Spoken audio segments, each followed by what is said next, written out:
One thing he has in this matchup that Daniel will probably not expect is 2 main deck copies of Relic of Progenitus. It's Verdant Catacombs. Lawver going to go down to 19. He'll get a forest. And one of the things is how explosive is the opening for lands? Cards like Mana Bond can really put these games away real quick. Now, let's see if there's an exploration draw. There is, so that's going to come down right away. Can Joe Force of Will it? The answer looks to be no. Taiga, Gamble. We saw the start from Jarvis, too. That's going to resolve. Still nothing from Lossett. Well, he knows the matchup now. What kind of hate does he have? Daniel with Exploration and Life from the Loam in his opener, more or less, as it's almost usually what the first gamble is for if they don't have it. Yep.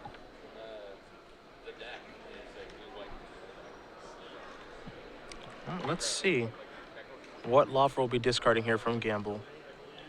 4 cards left. No Gamble, no future. See you later, Grove of the Burn Willows.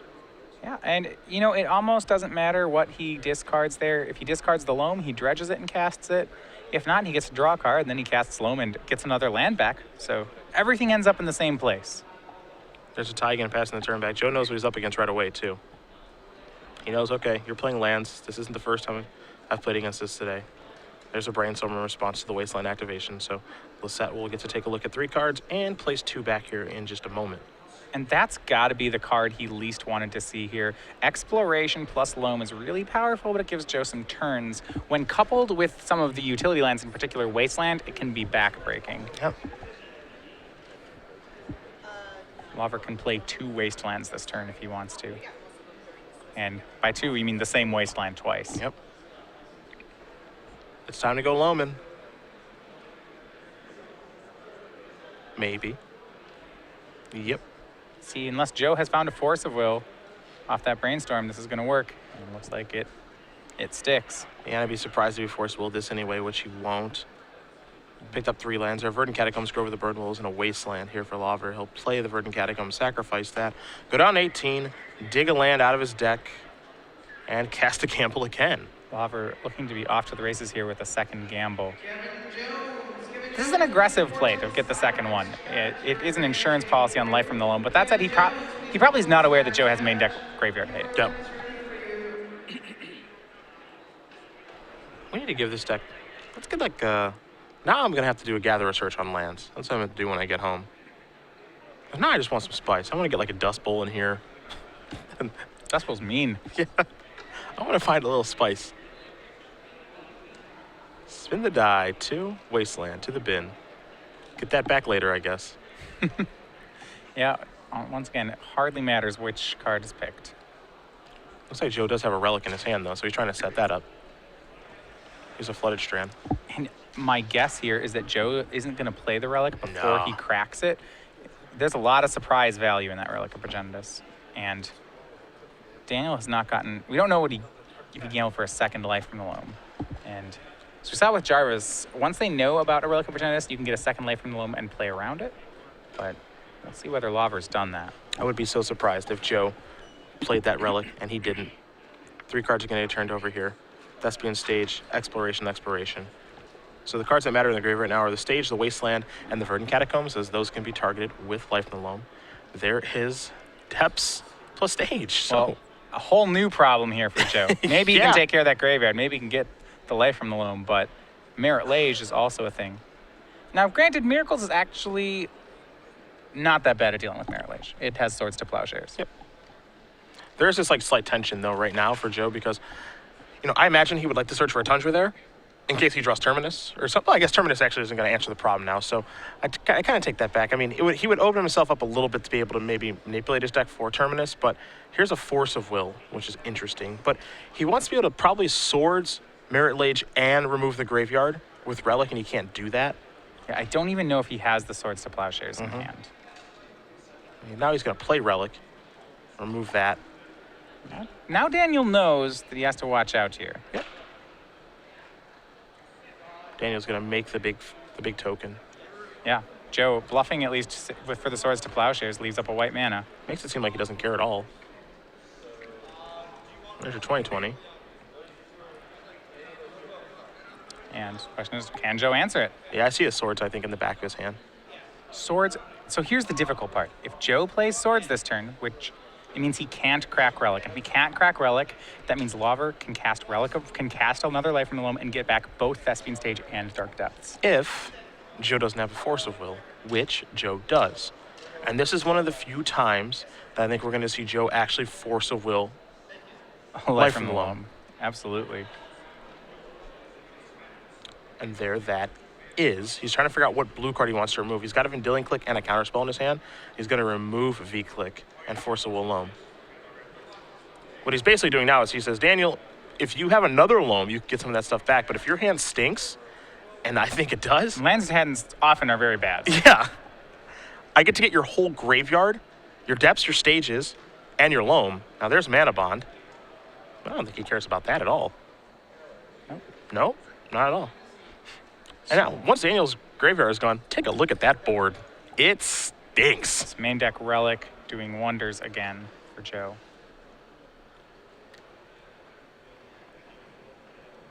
I think you got to nab that graveyard. Because I want to get rid of his Loam, too. Oh, the graveyard is as good as gone here.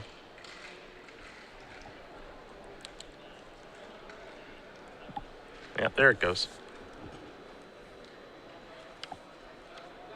Relic activation. There goes the whole bin. Lossett was in trouble for a little while there. Now he's sitting pretty. Drew a counterbalance off of the Relic activation, but Joe wants to leave up actual counter spell. Here's the problem with the lands deck. He got to do his thing, and it was pretty sweet. But now, he doesn't really get to do his thing at all. Yeah, I mean, now he's playing off the top of his deck. He can play 2 lands per turn, but unless he finds a Gamble or a Life from the Loam, his deck's pretty anemic here. Yeah. Joe looks like he wants to play a Caracas this turn, but we'll see. There's a Tundra. Pass the turn back. Patience here from the set. Punishing Fire. We're going to go upstairs. Great draw. He has Grow Over the Burn Willows. This does something. I've seen worse draws. So now while Daniel draws a card per turn, he has something to do with his mana at the very least. But Joe, at some point here, will make a counterbalance, and that will stop all the Punishing Fires. It's about that time. Punishing Fire going to go upstairs in response.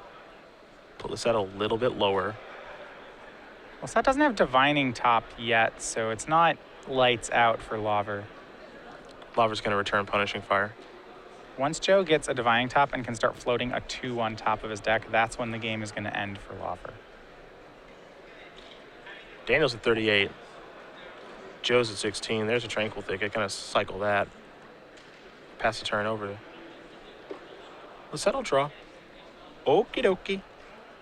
I'll put some pressure on things and treat the Angels. Just a smidge. Now, the only thing that Joe needs now is just, as you mentioned, just a 2. We can do it for 1 Angel and leave up this counterspell, or he can make 3 Angels. And because Daniel's at 38, he probably has to go for the 3. So the reason I like going for the 3 is because my thoughts right now are, what is the worst thing that can happen to Joe if he taps out? Daniel resolves Life from the Loam, probably. Sure. Yeah, that's fine. Can that race Angels? Because he's got to rebuild everything now. Right. Daniel doesn't have a graveyard, so it's like if he draws exactly Life from the Loam, or I guess Gamble, it's like he's got so much work to do. So I would be perfectly fine just saying, give me 3 of these things, maybe 2. We'll see. And start to get aggressive and put the shields down for a turn and hope for the best, I guess. Hope nothing too bad happens, which I don't think there's anything too crazy that can happen. Yep, he's going to make 3 Angels.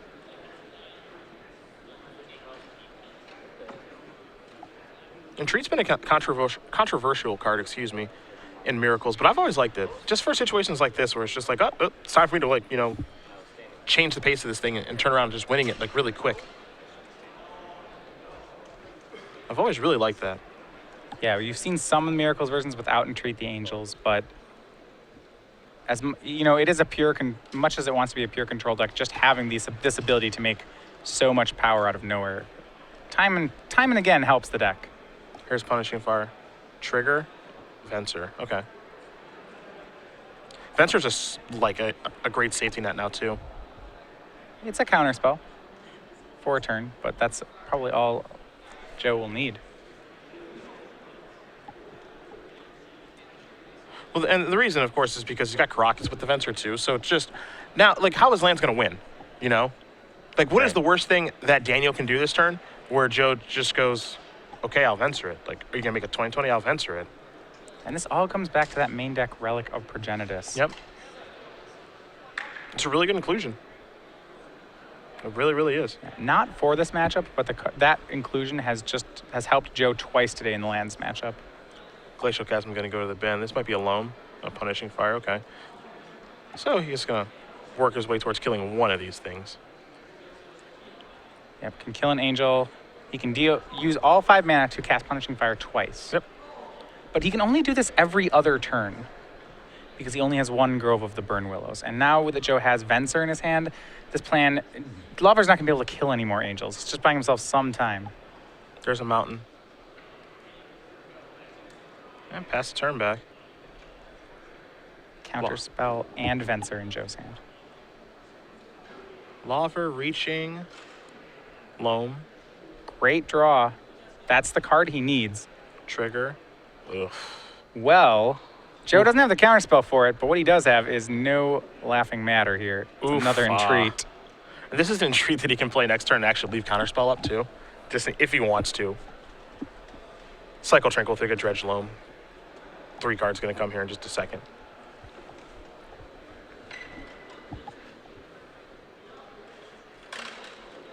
This is with the cycle on the stack, I believe. Yep. Maybe someone's going to use Venser? Nope. 3 cards going to the graveyard. A Grove, a Ghost Quarter, and it looks like a Wasteland. Now it's time to cast this again. Yeah. Remember, Venser plus Caracas in Joe's hand alongside Counterspell. He does not have 4 blue sources, so he can't actually do all of that. But he has 3. Looks like he's going to Venser now. Yep.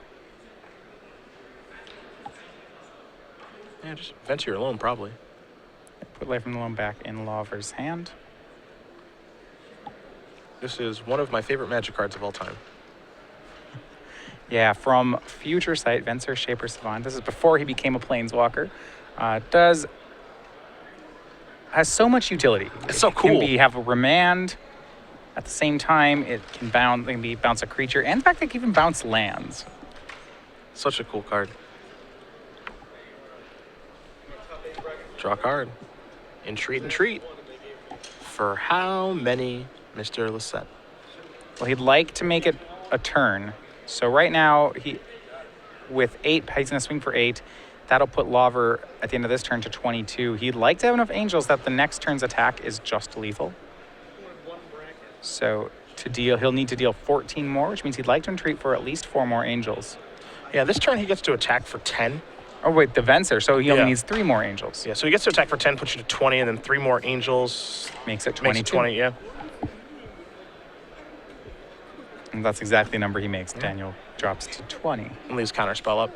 And he also has the unique ability, because of Venser plus Caracas, to get himself out from underneath Glacial Chasm. So I think Joe's just got this one rolled up.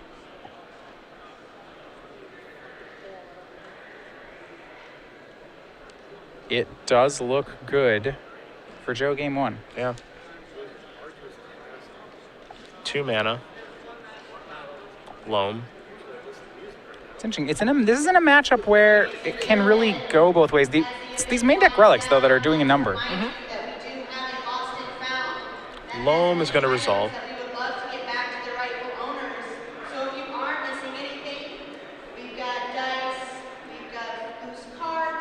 Grove may be the plan for the turn. That's 1. This. Mox. Discard Ghost Quarter. We know the coast is clear for Mox because we saw the top card with Counterbalance. That's Cycle Tranquil Thicket. Dredge a Loam. Now, of note, now that Lawver knows about Relic of Progenitus, in games 2, and if it goes to 3, game 3, he can play around it because he has 2 Tranquil Thickets here. Because the exiling of Relic of Progenitus is part of the cost, you can't just keep reactivating it. So Joe, if he always leaves up an extra mana for his Life from the Loam, can cast it and then leave a Tranquil Ticket in his hand to cycle if Joe ever tries to get his graveyard. Punishing Fire is going to try to go after Venser, and Joe will show you a counter spell. Says, nope, you don't get to do that. That was the trick he had. Set up for a lethal attack next turn. Lawver may not have any plays left. He's running out of mana. Crop rotation. Sacrifice that. Search. What are we looking for?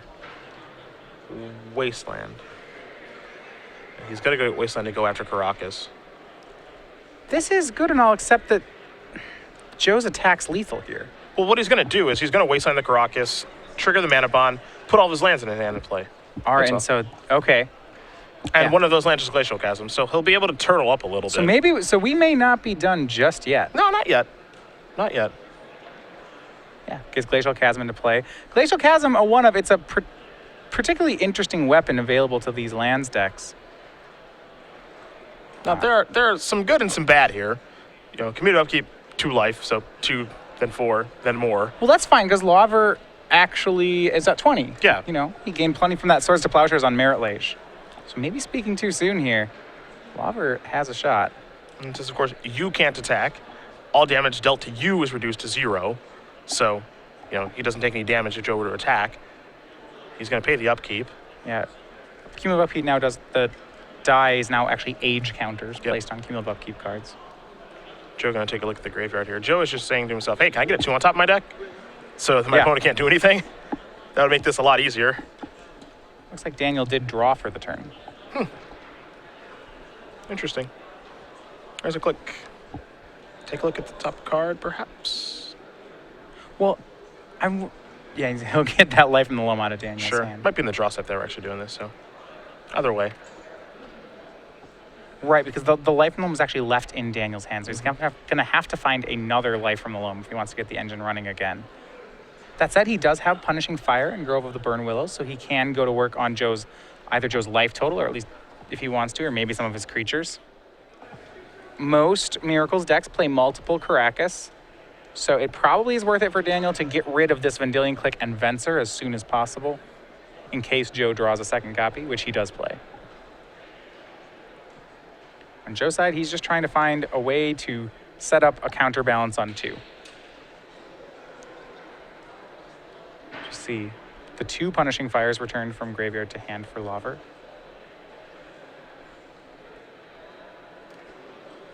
And they're going to go to work on Joe's creatures, so... Does he have a natural 2? No, it's Scalding Tarn. Yeah. I think Joe may have seen the card underneath Scalding Tarn on accident, and that's why I think he's relaying to the judge. Is when he was revealing the top card, I think he's saying right now, I saw the top card, I apologize. Ever the honest magician. I think what he's supposed to do in this instance, and we'll get a judge's ruling, but probably just leave the Tarn on top since he knows that information and shuffle the rest of the deck. Yeah, what they have to figure out is, does Joe know any of the other contents of his deck? You know, did he put any, you know, did Jace put something on the bottom? Did a Terminus happen? Questions like that. I don't believe there's any other known information that has to be preserved, so he'll get a warning. It's a self-call, and then we'll move on. Punishing Fire is going to shoot down these legendary blue creatures. Yeah, 2 copies of it, so every turn Daniel actually, he can start doing a real amount of damage here because he has 2 copies of Punishing Fire. Remember, that was all on Joe's end step. Yep. So Joe's just, where's my 2-man spell? Where's my top? Well, there's also some pressure on Lawver here because now that he doesn't have Life from the Loam, he has to just keep paying for Glacial Chasm, and that's, 18 to 14. Tick-tock. Next turn will put him to 8, and then it will kill him. Yeah. You're not that safe behind that thing. Time to return some of these, and kill an angel.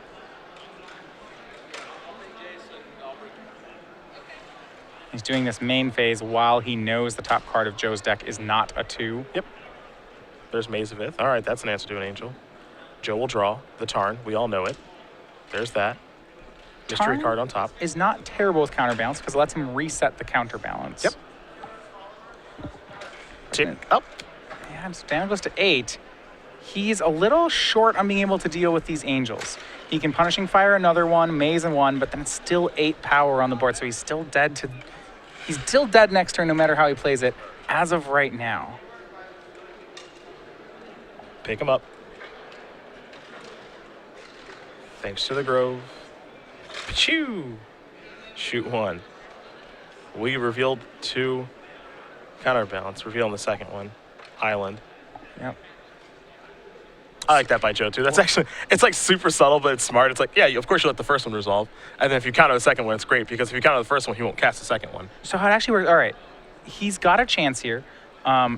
He's going to pass to Joe. Joe will have 3 angels. Yep. Joe still can't attack. Daniel will not pay for the Glacial Chasm because it would kill him. He can't do that. Still at 8. Then on his main phase, he gets rid of an angel. Maze 1.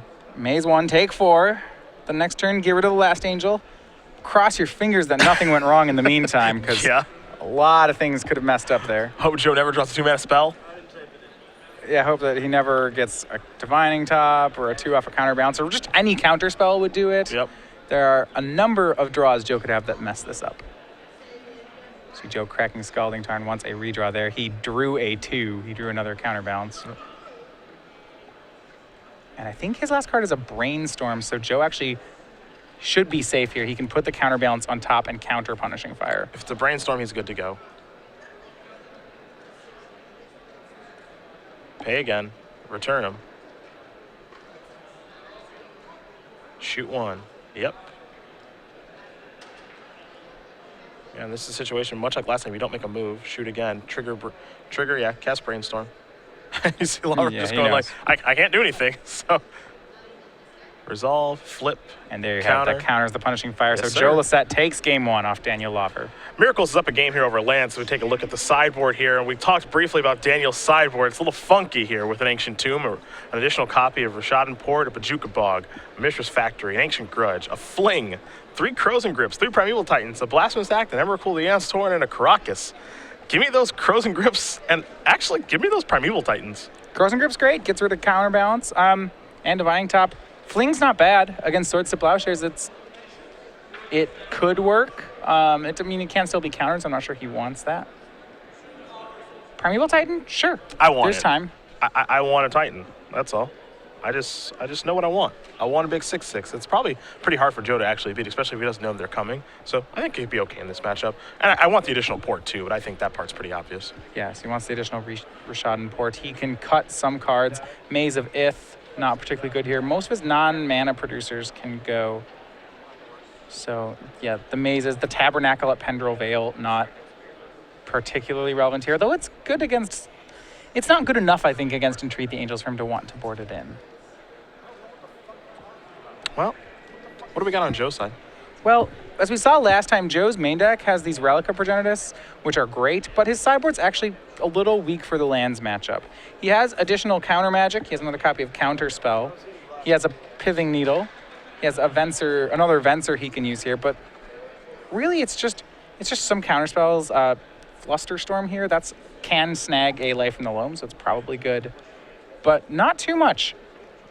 Jace the Mind Sculptor seems fine if he can ever make his way up to it. It seems like an easy enough way to win the game. He has things he wants to board out, cards like Terminus, so there will be cards that go, but Joe is mostly playing with his game 1 deck. Yeah, I don't think Joe's going to change a lot. I don't think he needs to. The more I watch this match, the more I feel like it... I don't know. I want to say it leans towards Miracles, but at the same time, if Joe didn't have a Relic that game, I think he may have gotten crushed. Yeah, we've seen Joe play against Jarvis Yu and Daniel Lawver, and so we've seen him win both games, but these main deck Relics have helped him both times. Yeah. So I want to say that things lean towards Miracles, but again, if he didn't have Relic, like, Daniel just would have just gotten basically do whatever the heck he wanted the entire time. So. Exactly. So it's hard to say if things lean that way or not. I don't know. And there's a couple other things too here. You know, I think if Daniel knows about the Relic of Progenitus, maybe he doesn't fire off the second gamble right away, or maybe he gambles just for more life from the loams. Yeah. You know, if he gambles for loam and then gambles again for loam, I think that puts a big thorn in Joe's plan. Yeah, I can see that too. Because after Joe hits the first one with the Relic, Daniel just immediately, like he did draw a loam, I think about 5 turns later, but if he had one right away, maybe he gets that game. Okay, I can see that. I still think, I mean, Relic is obviously really important, but I guess I'm just not terribly surprised that Joe was able to get game number 1. I do think that things get a little bit better for Daniel, but I don't think that there's like this huge shift where, yes, he does get Crows and Grips, but I don't think that Crows and Grips shift the matchup like heavily in his favor. No, and you're absolutely right here. A lot of the matchup isn't going to change too much pre or post board. Neither player is, I think, significantly changing their chances. I think Entreat's a big game in this matchup. Entreat's great. Sure. Yeah, I think it's so good in this matchup. Daniel can't answer it. Jace is fine. Jay seems good. Yeah. Joe's plan is to exile a life from the loam and then close the game. And if Daniel doesn't have a loam going, Jace seems incredible. Yeah. Yeah, Jace doesn't seem bad. You can punishing fire down a Jace. So, I mean, there's a lot of pressure on these Relic of Progenitus for Joe. He doesn't have another way to hate the graveyard. Yep. That's the big one. Well, we'll watch game 2 in just a second here, but if you are just joining us, it is Cedric Phillips and Matthias Hunt. StarCityGames.com Open Series here in Richmond, Virginia. Just a couple dates left here on Season 4. We're in Atlanta next week. We're in Portland after that. Then we're in Seattle for the Season 4 Invitational, and then all of a sudden, it's almost Christmas time, which means it's almost time for the Players' Championship. So we don't have a lot of dates left here. And this show, I mean, yesterday, if you were here for the standard action, my goodness. That might be the best day of standard we've ever covered. A lot of really great matches. And then coming down to Harlan Fear winning it with a fairly innovative deck with Jeskai Tokens combo. Yeah, another Jeskai Ascendancy deck. Really sweet list. Really impressive win in the finals over Shaheen. You know, Shaheen got game 1, and then Harlan, well, he got game 2 and game 3. He showed off why Jeskai Ascendancy is such a good card. Yeah, a silly Magic card. Over on our backup table, you can see next time is Fred Edelkamp. He's playing against Thomas Vilcek for a spot in the top 8. Fred already has his spot locked up, rain or shine here.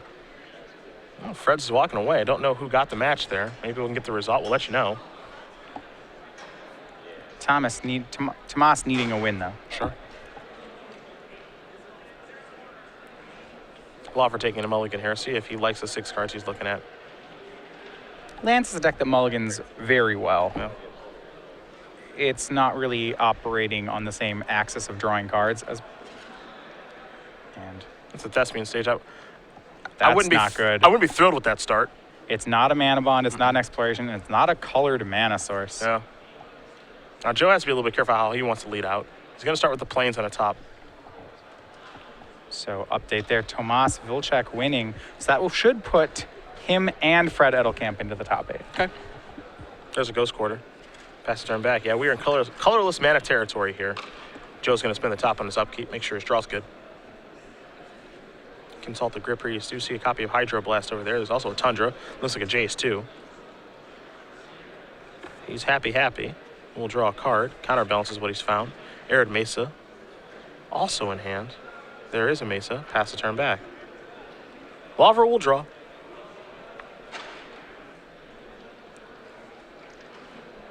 And so you have to think, when the mull to 6, it's possible that Lawver kept his hand based on the strength of maybe having a life from the loam in it with no colored mana. There's a Wasteland. You know, he probably can't ship that. It's a loam in his opener. I don't think he can. It's too good of a card in his, I mean, it's the best card in his deck, right? It is the card in the deck. The deck doesn't work without life from the loam. If you I don't know if you've seen a game where lands gets their loams surgically extracted early on, but the deck really doesn't function very well. Flooded Strand for the turn. We are going to attempt a Thespian stage in Arid Mesa. Yeah, pretty adorable. Huh. And that can go get a green mana source now. And go grab a Taiga. Good find by Lawver there. It's now, depending on the wording of Thespian stage, it's possible that Joe can just crack his fetch land in response here, I believe. Becomes a copy of target land and gains its ability. So the land won't be there, so it's just counter upon resolution, and his land will just stay in play. Yes, it would stay as Thespian stage. Yeah. But There's now, a maze. And now he can go sack Thespian stage to go get colored mana. Taiga time. First, I was thinking you'd have to ghost quarter his own land to get a basic, but this is much more elegant. This is way better. I mean, Ghost Quartering a Maze is an option now because Maze isn't great in this matchup. It doesn't even tap for mana. But now that he actually just has a Taiga, now it looks like he can probably cast Life in the Loam and actually try to play some magic here. See, a lot of the silver bullets in Daniel's deck still in here. Maze of Ith in play and the Tabernacle at Pendrell Vale in his hand. Ghost Quarter is going to target Maze. That's going to resolve. It looks like he's winding up to put 3 cards in his graveyard. Yep. So that to get a maximum loam here. Well, sometimes you got to get a little creative. What Daniel, of course, worries is that this gets countered and then Joe slams a Relic of Progenitus. Legacy players, if you believe that you are in the top 8, please. Looks like that's going to be good to go. Tapping down of Wasteland. Now here's a check. Does Joe have a counter spell? Yep. You see Hydroblast in his hand. Counterbalance in his, I believe, is there as well. Sacrifice an Arid Mesa.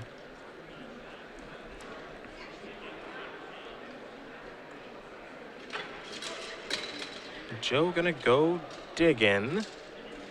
This is a Plains. Maybe this will allow him to spin the top.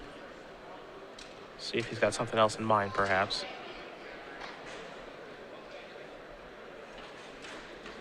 See what his follow-up is. Miracles gets to play this matchup a little aggressively in that instead of just sitting back and countering everything, it tries to slam a couple lock pieces, whether that's a Jace the Mind Sculptor or a counterbalance. See Joe having both of those options. Now, it looks like he might be just working his way towards Jace. Wouldn't surprise me if that's the case. He's going to leave these cards on top. Looks like Loam's going to resolve. So 3 lands will be added. There's an Exploration,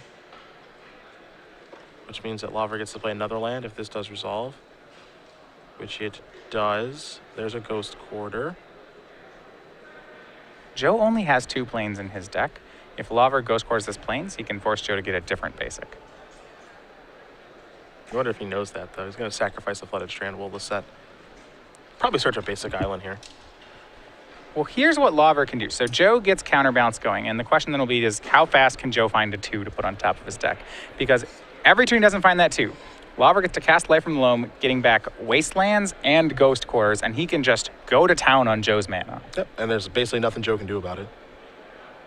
You see a Wear Tear on top there. Joe can slow it down by destroying the Exploration.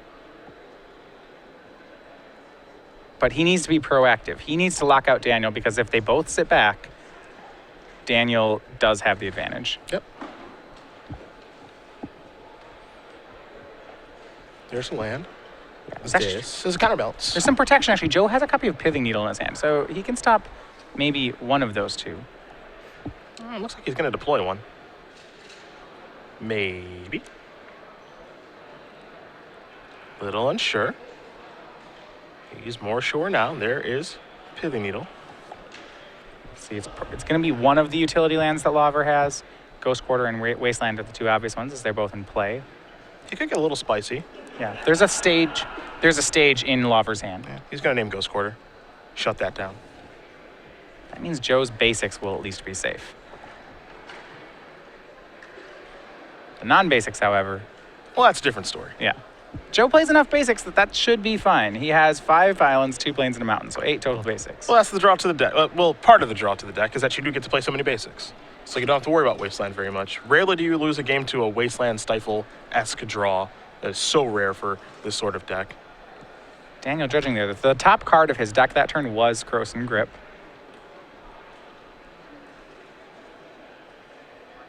Obviously not something you can play around. And rather than going for the Maginile plan, Lawver with Maze of Ith and Thespian Stage.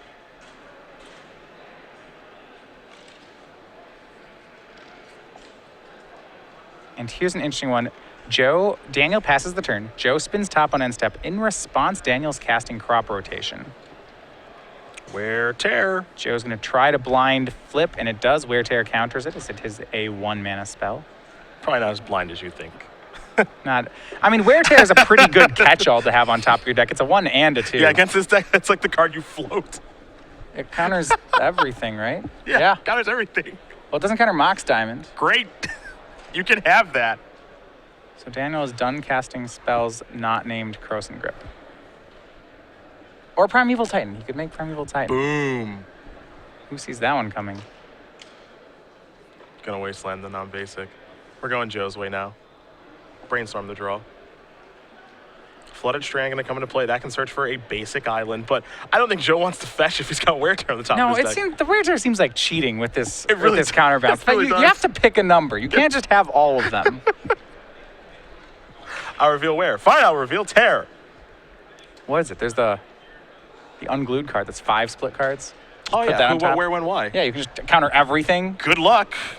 Your turn.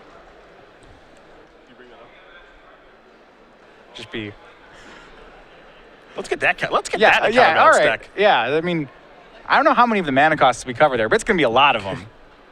I will reveal why your spell has been countered. Why? Well, Yes. yeah, it counters 3s, 2s, 4s. It doesn't counter ones? Doesn't counter 1s. I don't know now. 5s. Yeah. All right. Is that all? So it counters everything that costs 2 or more, basically. This card is in the Seattle cube we play at home. He's drawn Wear Tear. Blasphemy. I think he has a Brainstorm to put it back, so it's Yeah. fine. Joe's going to sacrifice a Flooded Strand. At this point, Daniel's attempting to draw the second half of his combo, so he Yeah, the can't depths. do much else. Yeah. So Joe would like to find a Swords to Plowshares, if he doesn't already have one. Yeah, that's like the lock, right? If he draws like a Swords, then he's got the answers to everything. All problems are solved. Croson Grip still exists. Yeah, that's true. That's true.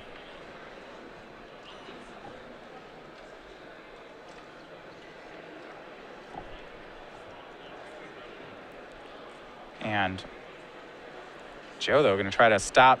Does not want a Croson Grip to be drawn on Lawver's side. He's going to cast Jace the Mind Sculptor. For those of you unaware, this is a very powerful Magic card. See what Lawver does in response here.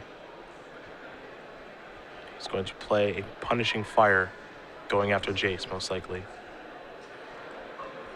There is still that pesky Wear Tear, though. It's in Joe's hand, I believe, right now. Yeah, so he's using the Brainstorm on Jace, and he would like to put the Wear Tear back, but he can't just yet.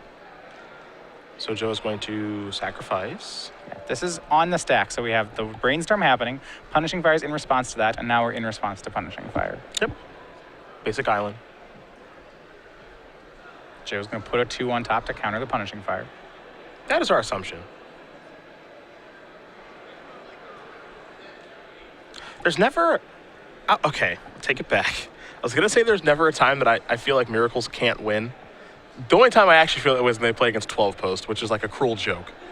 Yeah, that's not a good matchup for them. Yeah, they can't win that matchup. And Joe has even said that many times. He'll walk by here and say, if you guys have me on camera playing against 12 Post, we're not friends anymore.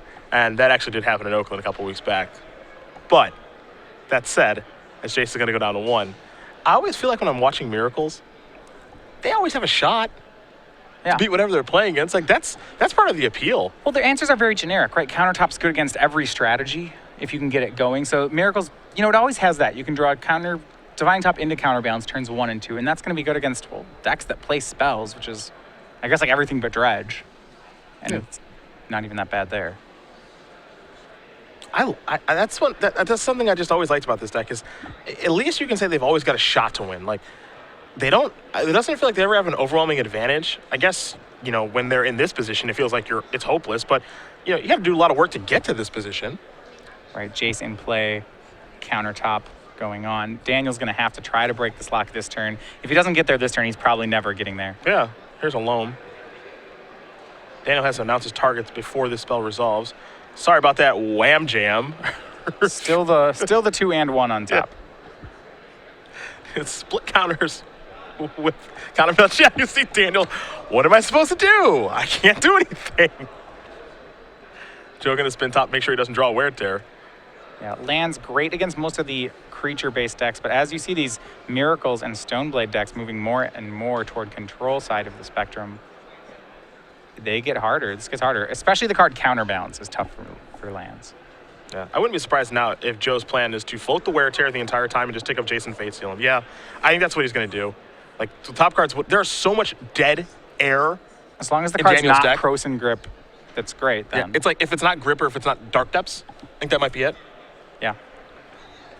If there are 2 of them in a row, then Daniel can get something going perhaps, but Joe still has a full grip. Yeah. There's the wooded foothills. Daniel's just going to put it in play because Joe knows it's there. It does let Daniel shuffle after a Fate Seal. Yep. Joe going to put counterspell on top.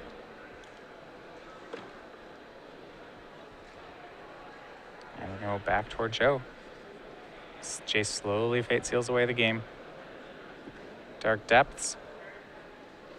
He may let him keep it. Going to check if he can answer a 2020. Sure. He lets him have it. Yeah. There that is.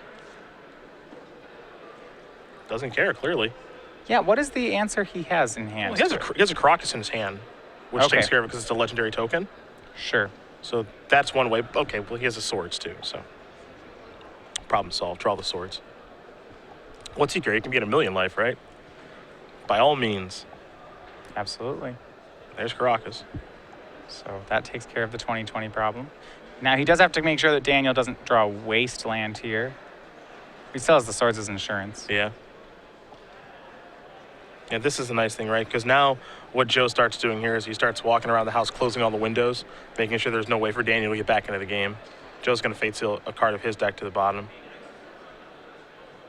That's all he's doing now.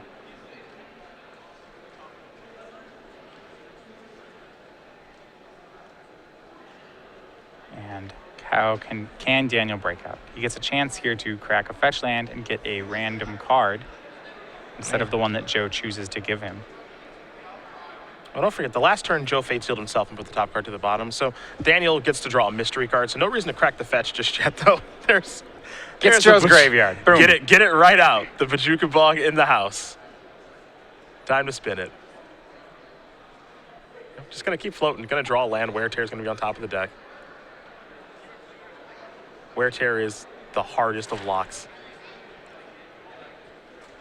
Spin to win.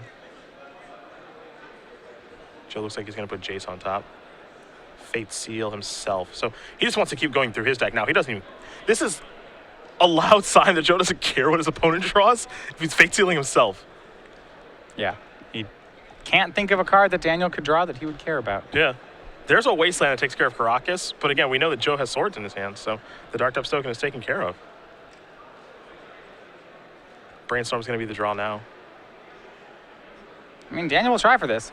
I think he knows how it's going to end, too. Yeah. It's like, oh, maybe I can get him with this 2020. Maybe he doesn't have anything. Sure, strangely, let me have Wasteland. Yeah, and he must be getting really unlucky with the chase at the top. Like, All right. Maybe he just hasn't found his swords yet. yeah. You just know. Daniel, you got to go for it. Well, you don't have a choice, right? You have to try to win. I think, like you said, see it there. he knows it's not going to work. He's got to try. He's got to resign to his fate. Yeah, blow up your Caracas first.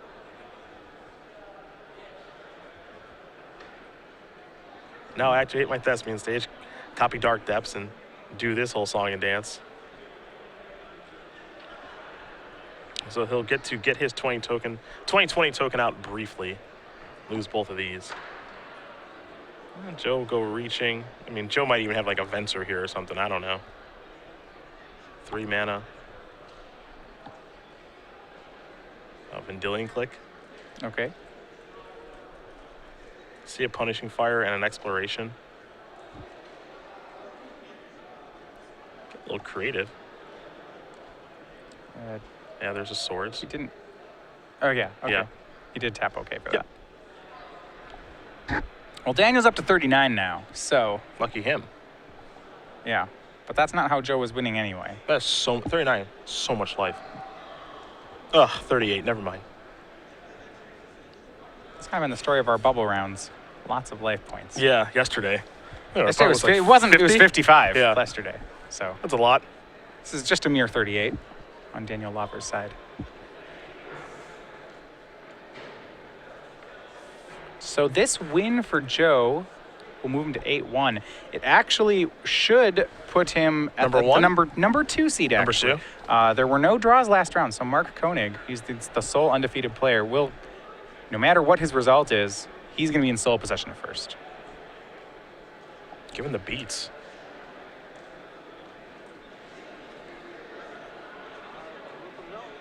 But Lawver, who entered this round in 8th place. He will miss top 8, and this means 1, X, and 2 will get in. Somebody's going to slide in, huh? It's Kevin King, David Long, or maybe Nathan Moneymaker or Tan Lee are probably one of them should sneak it in. Joe just needs to make sure that he's got the lock on here. Jace is going to take up yet again. Going to Faith Seal. Daniel, he gets a Verdant Catacombs. There's Caracas. And pass it back. Miracles doing what Miracles does. Joe Lossett doing what Joe Lossett does. Number 6 on our Season 4 leaderboard. He's headed to the Players' Championship. It looks like he's headed to another top 8 here in just a minute, too. And so before we're on the Storm deck, Eric Rill in 14th. Probably doesn't have the tiebreakers to get that X and 2 spot. Yeah, he's not going to make it. There would have been a chance if the other feature match had gone the other way. If Fred Edelkamp had won, I think then Eric has a shot. But well, looks like Joe had forgotten to pay the toll with the Tabernacle. Tisk, tisk, tisk. Getting a little sloppy here late in the day. loses the Vendilion Click. Getting a little sloppy this game, basically throwing it away. It's true. Well, he'll just have to rely on Jace then. Cash it in. There's the ultimate. Library gets exiled, hand becomes library. Well, there were no outs in his hand, so now there's no outs in his deck. You always forget that this card, Jace, outside of being ridiculous in his first 3 abilities, also can just win the game. I don't know. You see it brainstorm and unsummon so much. Well, most people, when Jace gets to like 9 or 11, they're just like, that's enough. And Stop, Daniel yeah. Lawver is going to concede the game. Joe Lossett has gotten through lands. He's 8-1. He's moving on to top 8. You mentioned it. Probably our number 2 overall seed. He'll be on the play for most of, if not all of, the top 8. Yeah. Excellent performance once again by Joe, bringing a Miracles deck into the top 8 once again. See, here's the thing as we come back to the booth.